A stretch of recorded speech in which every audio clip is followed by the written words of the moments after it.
Boa noite, meus amigos. Hoje eu vou discorrer sobre um texto extraído de Teologia da Prosperidade, uma falácia, extraído de escrito em blog do daí Unicamp Time, quarta-feira, 28 de outubro de 2009. Teologia da Prosperidade, uma falácia.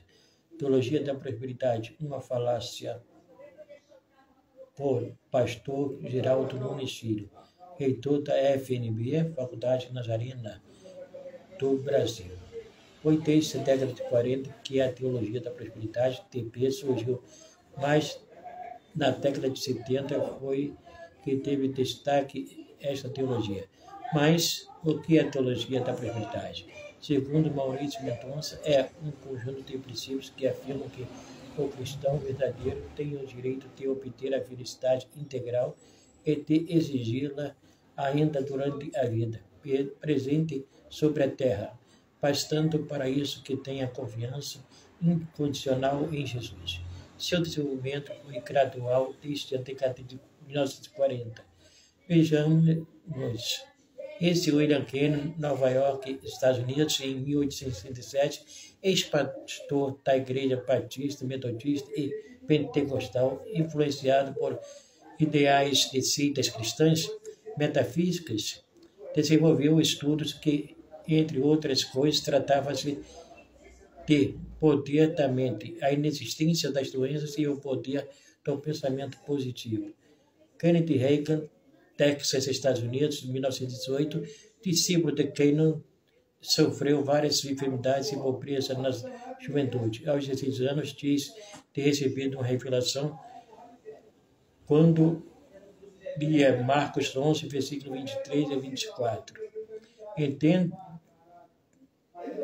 Entendendo que tudo se pode obter de Deus, desde que o confesse em voz alta, nunca duvidando da obtenção da resposta, mesmo que as evidências indiguem o contrário. Isso é a essência da confissão positiva.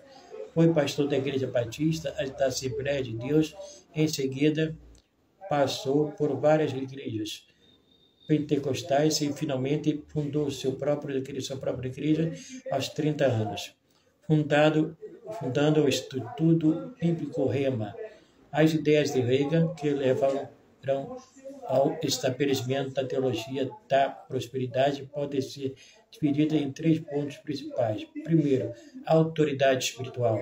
Segundo, Kenneth Reagan, Deus tem dado autoridade, unção a profetas nos dias atuais, como seus porta-vozes. Ele diz que recebe revelações diretamente do Senhor.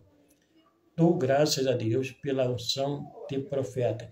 Reconheço que se trata de uma unção diferente. É a mesma unção multiplicada cerca de 100 vezes. Reagan, compreendendo a unção Parnasset. Segundo, pensa em maldição da lei. Kenneth Reagan diz em base em Gálatas 3, versículo 13 e 14, que fomos libertos da maldição da lei, que são, primeiro, pobreza, segundo, doença, terceiro, morte espiritual. Ele toma emprestado as maldições de Deuteronômio 28, contra os israelitas que pacificassem. Segundo essa doutrina, o cristão tem direito da saúde e riqueza. Diante disso, doenças e pobreza são maldições da lei.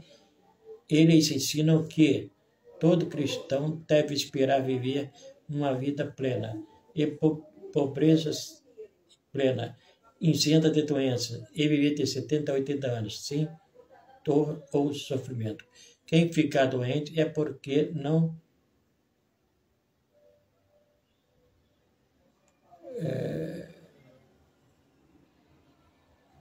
Deixa eu botar aqui. Quem ficar doente é porque não reivindica seus direitos ou não tem fé, e não há exceções. Pais pregam que Isaías 53, versículo 4 e 5 é algo absoluto. Fomos sarados e não existem mais doenças para crente ou seguidores de Reagan enfatizam muito que o crente deve ter carro do ano novo, casa nova própria, as melhores roupas, uma vida de luxo. 3. Confissão positiva. É o terceiro ponto da teologia da prosperidade.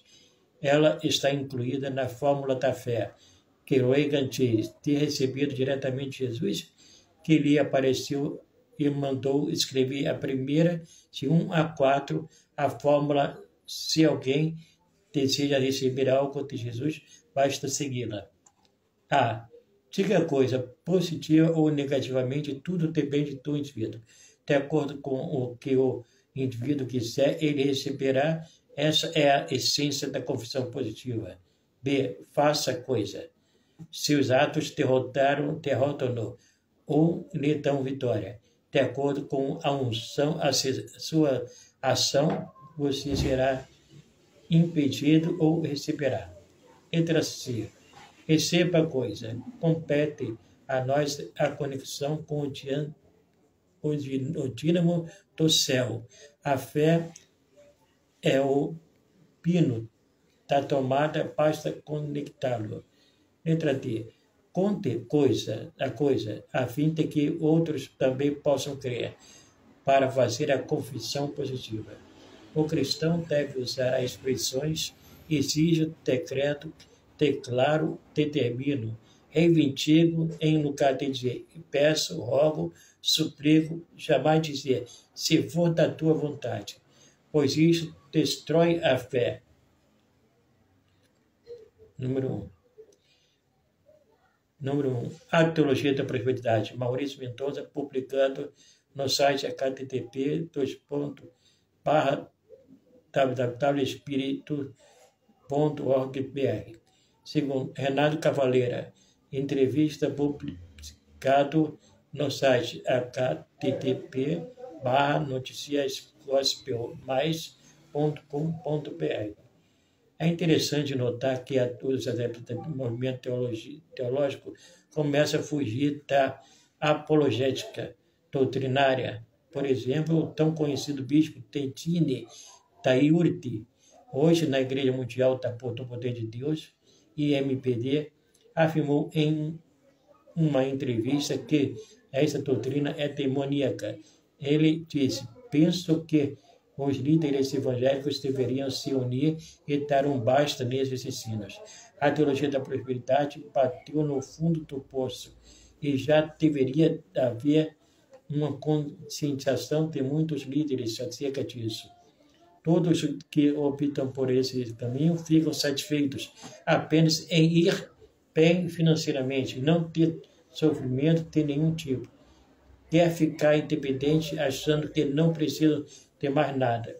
Os pregadores da prosperidade não têm contato com o povo e não enxergam isso, porque são pobres, cegos, miseráveis e estão nus. O homem não tem que dar regras a Deus e dizer a ele como e a que horas vai ser o milagre.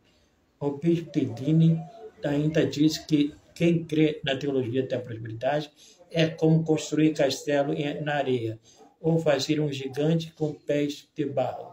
Mais cedo ou mais tarde, tudo cairá. Número 2. Ele afirma isto com muita propriedade e com maturidade teológica. Ele que durante algumas décadas esteve à frente da apologia desta linha teológica que, a meu ver, veio trazer mais problema na cabeça dos crentes que pensam. Tenha coragem de assumir o compromisso de dizer que esta doutrina é demoníaca. O fato é que ainda hoje vemos fumaça teológica que tem sido assoprada por alguns interesseiros que, com o desejo de desfrutar das benesses deste movimento teológico, tenta fazer com que a doutrina da prosperidade seja paulatina vez na Igreja Evangélica Brasileira. O que me deixa desesperado diante do quadro da Igreja Brasileira é a sua inércia diante de fundamentação bíblica. É uma igreja que não se preocupa em se preparar para a volta de Cristo.